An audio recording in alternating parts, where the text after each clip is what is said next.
Хэдэн жилийн өмнө Японы нэг хүний хийсэн Пүүжэ гэдэг киног та охин санаж байгаа бох. Төв аймгийн Баян Чандман суман дээр нэг охиныг ирээд иргэдэг байсан. Тэгээд нэг удаа ирсэн чинь тэр охин яг Баян Чандман сумын дундуур зам гарч яваад автомашинд дайрагдсан. Өнөөдөр Монгол улсад яаж нэхлээрээ жилдээ 500-аас дээш хүмүүс зам тээврийн услаар амнасаа алдаж байна. Статистик.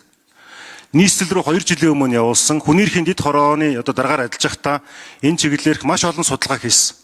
Өнөөдөр Монгол улсын 330 сумаас 20 гаруй сум нь яг дундуур нь төв зам дамжин өнгөрж байгаа асар өндөр эрсдэлтэй байгаа. Тэгэхээр энэ бол үндэсний аюулгүй байдал гэдэг чинь хүний аюулгүй байдал гэдэг чинь хүүхдийн аюулгүй байдлаас ч гэсэн эхэлж байгаа.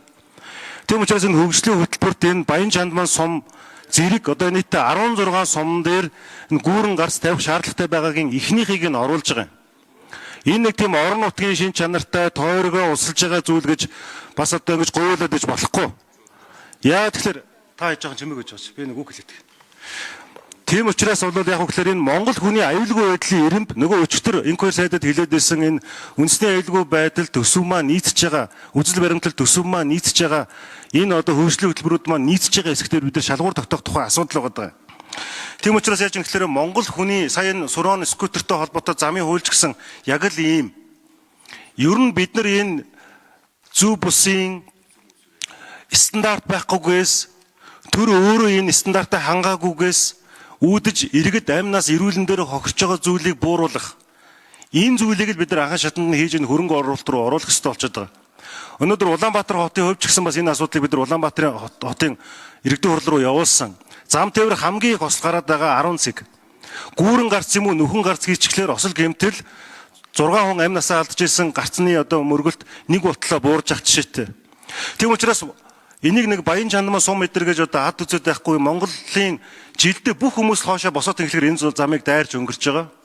Тийм учраас гих мэтчлэн яг ийм аюулгүй байдалд иргэдээ амьдруулахад нь стандарт болсон ийм зүйлүүд орж байгаа. Жишээлбэл энэ 49 санал хураалтаа сэдвийн 35 дээр нь ийм зүйл орж байгаа. Тийм учраас энэ эдийн засгийн хөгжлийн яамч гэсэн уг нь боломжгүй үйл. Яг иймэрхүү ингээд ямар стандартаар энийг оруулж байгаа гэдэг ингээд тайлбарлаа явчмаар байгаа юм. Энэ дотор алтч бий байх, зомголч бий байх, аль аль нь бий байх.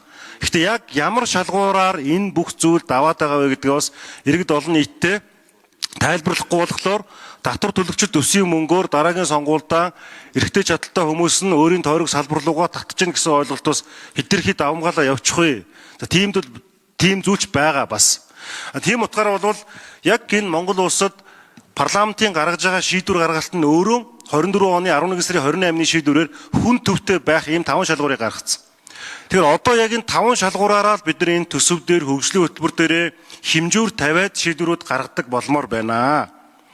За ингээд жишээлбэл энэ Баян Чандман сумын засаг даргын ууган бэлэг, хурлын дарга инх болд орлогч анх хоёр энэ оргил гээд эдгээр яг тодорхой хүмүүс нийтдээ сумын төвийн 3,000 хүний гар үсэг цуглуулад энийг ирүүлсэн. Манай баруун хараа дээр, хонгор дээр, баруун бүрэн дээр, баян дээр, эрдэн дээр цаашлаад одоо энэ Баян суман дээр гээд улсын хэмжээнд байгаа бүх сумуудын энэ жагсаалтыг гаргаж байгаа бид нэг форматаар зайлшгүй хийх ёстой байна. Тийм учраас энэ жилийн хөгжлийн хөтөлбөр дээр бол зөвхөн нэг сум буюу Монгол Улсын хүн амын одоо зорчих хөдөлгөөний зонхлох хувь явж байгаа дээр ийм хийж байгаа. Цаашлаад одоо Эрдэнэ санд ч тийм үү ийм замуу тиймэр байна. Ер нь автозамыг сум тойруулж 1 км-ийн зайтай тавьдаг байх стандартыг бас хэрэгжүүлмээр байна. За ийм үгийг хэлье.